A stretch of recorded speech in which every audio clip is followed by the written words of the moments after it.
Today's MMA T Company fighter spotlight is Chance Beck. Chance is coming off a big guillotine submission win at HR MMA 120. That was on April 24th, where he captured the HR MMA lightweight title over a very game and experienced opponent. Chance, thanks for joining us today. How are you feeling after that big win last weekend? Feel pretty good. Happy to be doing this and winning like I am right now. So trying to keep that momentum. Yeah, and you've had, a lot of momentum, I would say. You're 5-0 as a professional. And then even scrolling through your amateur results, right? You never lost an amateur fight either. So you've pretty much had momentum, I could say, since 2009. I saw that most of your wins come from submissions, except for Mhm. one knockout TKO in your previous fight against Marcus Hall.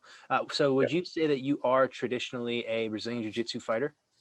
I would I started out in Taekwondo and Muay Thai, and I was undefeated in Muay Thai too. Um so there's a couple more fights that's not on Tapology. But yeah, and then when I started MMA, I started learning jiu-jitsu out of Kenzo Gracie Atlanta under Paul Creighton. Mhm. Just people go in there like I I felt like at first they knew I had some striking experience, so they started like taking me down a lot or getting me down. And I obviously didn't have very good takedown defense back then. And they would get me down up to the middle. So it's just that's pretty much where it's at. I've never really went in there looking for the submission, Mhm. but presented itself a number of times so far. So. Yeah, it seems to have been working for you. So, in terms of grappling, did you, wrestle as a kid? You wrestle up through high school, or were you primarily the striking arts as a youngster? Yeah, I was only did yeah, just Taekwondo up until I was about from 12 to I was about 19, and then I got into Muay Thai. Mhm. Then about I think I was 20. Yeah, I was 20 years old when I started doing jiu-jitsu. Okay. I had kind of dabbled in it a little bit on my own, like just teaching myself stuff from like UFC tapes and stuff on my cousins. Like we'd get together and fool around like that and think we knew what we were doing. Like, oh, I know how to do an armbar. Like a guillotine, like, yeah, I could fight. And then I go in the gym to tell him I want to start fighting. And he's like, well, let's get you in here and see how you do. And first experience on the mat was a white belt, but probably been training, I think he said 6 months. He just demolished me. Like, it was like 5 minutes. I probably got tapped like 20 times. I was like, okay, we got to learn this stuff. Yeah, and it's a process that I don't think you can really skip, right? That whole learning to Yeah. defend yourself and then learning to attack in jiu-jitsu is something that really just comes down to mat time. Yep. Yeah, for sure. It's even with so when I came back into this thing, because I took I was obviously I didn't fight for 8 years. And Mhm. then I was like, there was 4 years where I didn't train at all until I Mhm. came back. And then we had moved out to Elizabethtown, Kentucky, and there's not a whole lot to do out here. So I was like, well, I wonder if they got any gyms. But I'll get back into jiu-jitsu. I get try to get my black belt because everybody I started training with back in like 2007 when I started jiu-jitsu, they all got my black belt in the past like 2 years. So I want to get my black belt. So I found the gym out here to E-Town kickboxing and jiu-jitsu, and I went there. And I think I was training with them. That was last August. I think I was training with them for literally like 5 weeks. And he was like, hey, you want to do a super fight at this jiu-jitsu tournament coming up? I was like, yeah, whatever. So went and did it, got smoked. Like 27 seconds, got smoked. Jiu-jitsu, I gave it my back. Dude got the submission. But and then I won my division. I submitted all three of my opponents in my division. So I was chalking it up to, okay, I just maybe need to brush some rust off, and then I was good. Well, after that tournament, uh, the coach, Josh Johnson, he calls me and he said, he's like, hey, they want you to fight. They're offering you a fight out in Iowa in 4 days. It was like literally 4 days. I, I was like, yeah. I was like, what weight? He's like, we can do 160. Can you make it? I was like, yeah, I was like 164 because I don't walk around very heavy. Mhm. And I was like, yeah, I'll do it. And then I talked to my girlfriend about it, and she's like, would you just accept? I was like, a fight. And she's like, oh. She's like, you just gonna go fight like that? I was like, yeah. I was like, screw it. I was like, I didn't really plan on getting back into it. I was like, but if I go win, I was like, then I'll just maybe we'll sit down and maybe I'll think about going back at it and seeing where I can get to. So that's where we are. Yeah. So Went out to Iowa. you take a short notice fight on 4 days in Iowa. And, You win that fight, and then you win your subsequent 2 fights after that. So I guess it's safe to say that you're back into MMA now. yeah, I'm definitely back in it wholeheartedly. I'm also enjoying, like, two of my teammates fought. My new teammates, Josh Rivera fought on that card this weekend. He's the amateur lightweight title holder. And then we had Austin Zinkus, who's an amateur lightweight. He just moved to 3-1 with his win. He had a decision. And then Rivera, he moved to 6-1.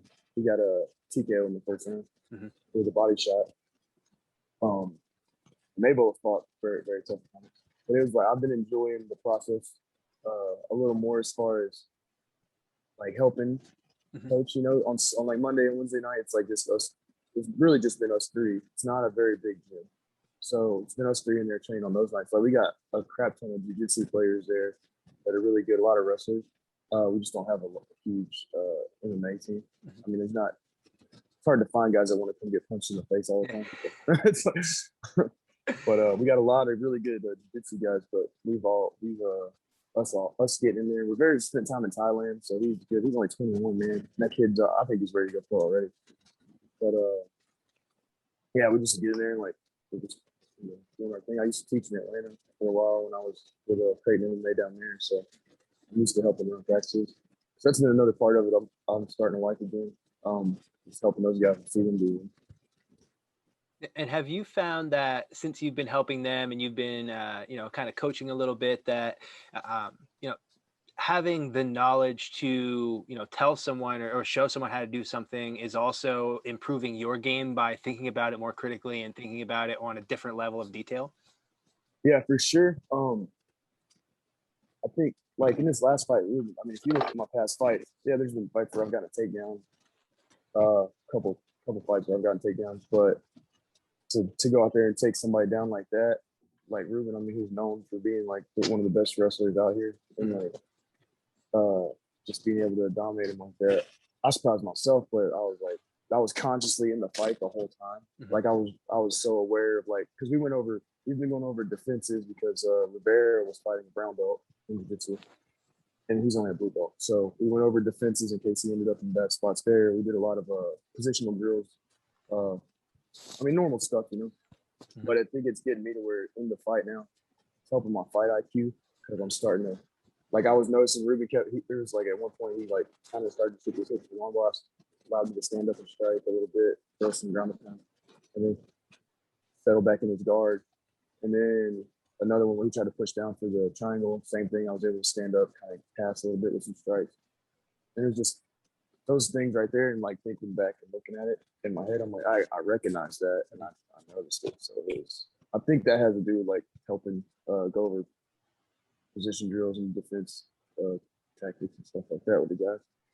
Yeah, for sure. And it also has to help that you guys are all lightweights, right? So it's not like you're training with a guy that's 220 and a guy that's 125. Yeah. Well, my wrestling coach, Rob Mooney, he wrestled college. He's fought professionally before. He's about 37 now. He's also a brown belt jiu-jitsu. Really good wrestler. He's been on morning sessions. There's a couple of morning sessions I do a week with him, and I'm wrestling with him. That's hard. He's not me not having that wrestling background is one thing, but it's like when you got a wrestler on you, I think he's about 220 right now. So it's like, and like I said, I'll walk around I think I'm back up to like 165 right now is like what I'm at. Usually guys are getting back up to like 180 for a lightweight fight. But yeah, so I wasn't training with him, and then we got another fighter there, Jeff Holmes. He walks around probably 160. He fights at 155. He's about to start fighting at 145. But he's ridiculously strong. He wrestled his whole life and boxed. So it's just a different level of that. But Mooney, man, when I wrestle with him, I feel like a kid. I'm like, God, he's tossing me around. I mean, for saying you don't have a very big MMA team, it does seem like you have kind of all the pieces in place and the fighters there, like the core group of fighters now, that you could be building a pretty solid large team over the next couple years. You know, people coming in from jiu-jitsu want to try out striking, doing different things, and that's really how an MMA team is built. From what I've seen in the past, is you got that core group of guys, you kind of as the leader or the you know, more senior fighter, whatever you want to call that, being able to help the younger guys come in and kind of put those classes together. So do you see other people from jiu-jitsu, you know, kind of saying, oh, I'd like to try MMA, or I'd like to move into striking? Crossing over. As of right now, like we got Derek. So Derek Skaggs, he's only 18. He's probably only been training, I think, about when I got at this gym, so about the same time. That was his first book. He comes into kickboxing a lot. But, we got Coach Cliff Levin, who was our kickboxer. He's old school. He's like 70. He's like, he fought pro back in like the 70s and stuff. And like, he's just different, man. He's like come in and hit the bag and like run this some combination in the bag, and then he's like, all right, gear up. Just go get there and start. So it's like, I mean, it's working. It's like, it's not broke. But yeah, Derek, he's 18. I see a lot of potential in him. And I would say, yeah, I'm definitely not like a leader. I would be like more, I feel more like, yeah, senior, obviously, fighting pro and everything. Helping the guys too with like the mental thing, because I'm being at that age and getting inside my own head and getting real nervous. And they do that. They get paid nervous. And like, I mean, we all get nervous. We get butterflies, but I try to tell them, like, that's the fun part while we're out here doing this. It's like, with the amateur thing, it's like, you don't got a lot to lose. Like, you get to reset your record eventually. You go to 0-0 and you turn pro. So get out here, have fun, and find your rhythm, and just stick with that and keep fighting. Absolutely. Yeah. And that's the fun part about amateur. And at the time, right, it seems like it's, you know, the world's crashing around you if you lose an amateur fight, but then you realize as you start coming up through, you're like, okay, I was just learning that entire time, because amateurs is, I think, more than anything about learning who you are as a fighter, what your styles are, you know, all those different things. That's why you have an amateur career. Yeah. I get,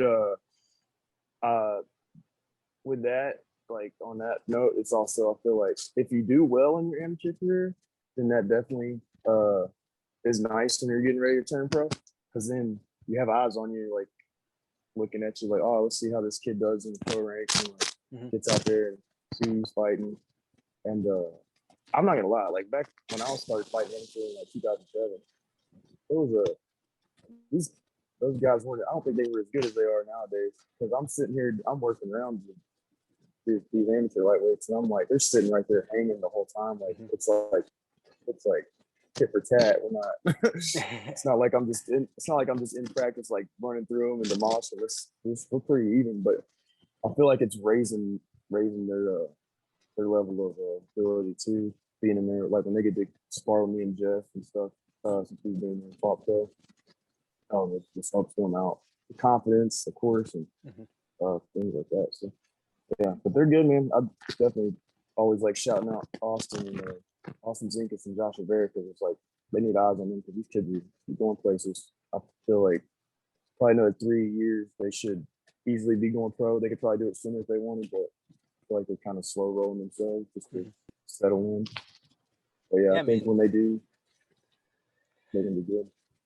The level of MMA, I think, is at an all-time high right now, from the amateur ranks all the way up through to the highest levels. I mean, you're seeing, you know, guys on regional cards today that, you know, 2006, 2007 probably would have been in the UFC, right? Just with the level of fighting that you see now on a regional show, you know, that's the same kind of caliber, I think, that you would have saw about, you know, 10, 12 years ago, you know, fighting in the UFC and Bellator, things like that. And it just goes to show how fast the sport is really evolving and everybody's getting better.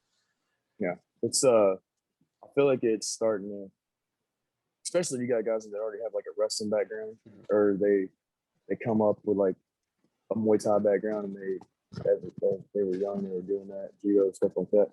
And then they come in and they start just applying themselves to the MMA thing. Because I mean, it's a different art form. Obviously, you know, there's a lot of things that go into it.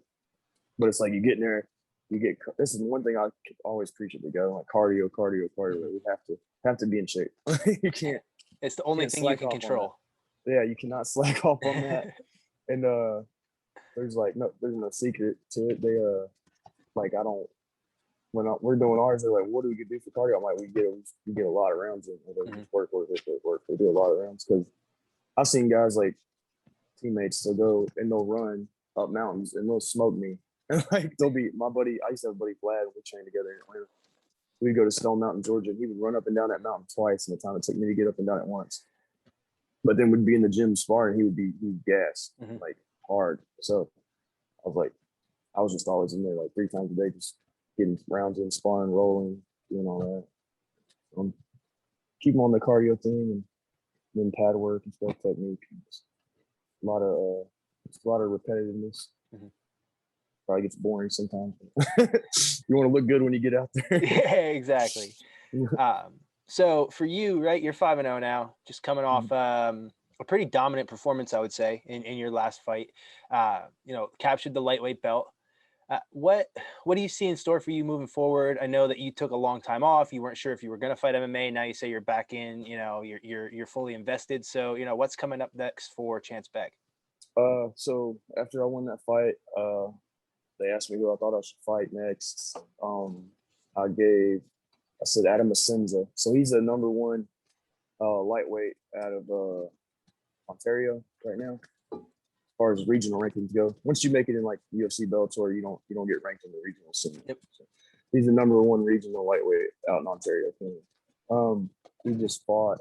The reason I put his name in the hat was because I think he deserves a shot at that title because he had just beat Sean Fallon, who had beaten the guy I just beat before. So, like, if Fallon would have won that, I should fight Fallon, but Asenza won that, so I think that's fight him. I was aiming for that maybe July, August. So I've been going since September or August, September, no breaks, and so I want to take a little break and refresh myself a little bit and come back. But also the promoters at this one, they kind of told me, it was like, all right, well that'd be a good fight, but stay ready because they've been sending like Brian Battle out of the B2 series. He's on Ultimate Fighter this season now. Harry Hunsucker, heavyweight out of B2. He went on Dana White Contender Series. He lost there. He also just went and fought in the UFC. Got a 3-fight deal, so he's in. Lance Lawrence recently had been on the Contender Series. He fought on the co-main event of the card I just fought on. There's a couple other news. They've been Nate Maness. He's fighting in the UFC now. He's fought for B2 and stuff. So they're starting to feed and get guys in there. Mm-hmm. So they told me just kind of be ready, stand by. Like could be a Contender Series call out, like a big show, UFC belt or something like that. They was like just be ready. Mm-hmm. And I was like, they want to stay close to weight. Okay, so hopefully that happens. I'm like, I'm not getting any younger.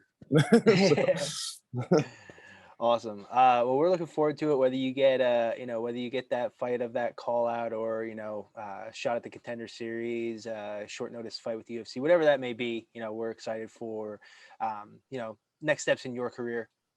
Last thing I wanted to give you the opportunity to do before I let you go is just kind of give any shout outs to anyone who's been helping you along the way, because I know it's not a one-man show to go out there and train. Yeah, so definitely Team One, Elizabethtown Kickboxing and Jiu-Jitsu, Josh Johnson for having the facility and all the equipment for us to train there, letting us get that in. Rob Moon for taking time, coaching, corner and everything quickly, and all my teammates. Couple sponsors, MMA Tico, you guys. Then I got Vintage Barber Lounge and then Zach Owens Tattoos. All those people making it happen. Awesome, Chance. Pleasure hanging out, chatting with you a little bit today, learn about your career. Looking forward to see what you do moving forward. Thank you. Awesome. Thank you. I'll talk to you soon. Thank you. Bye.